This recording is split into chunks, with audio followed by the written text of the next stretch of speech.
Кстати, интересно, есть регионы, в которых происходит нечто подобное. Это Якутск. Точнее говоря, не регион, а город. Ну, там антимигрантские мэр протесты. Да, Якутску безумно повезло, у них избранный мэр, настоящий мэр. Поэтому вместо того, чтобы выкатить им Росгвардию и всех закопать в сугробы, они там с ними разговаривают, выпускают какие-то законодательные акты, которые должны понравиться протестующим и так далее. Вообще якутская история такая европейская, как будто это не Якутск, а Бирмингем и Роттердам одновременно. История о преступлении, которые не то совершили, не то не совершили мигранты. Массовое недовольство тем, что понаехали и тут насилуют наших женщин. Власть выходит, начинает договариваться, потом говорит, да, действительно, давайте пускать поменьше мигрантов. В общем, прям вот какая-то сугубая Европа. Нельзя не поразиться.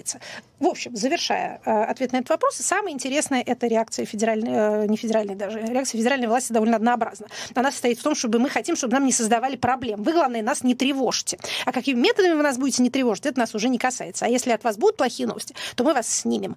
Интересная реакция региональных властей и динамика их поведения.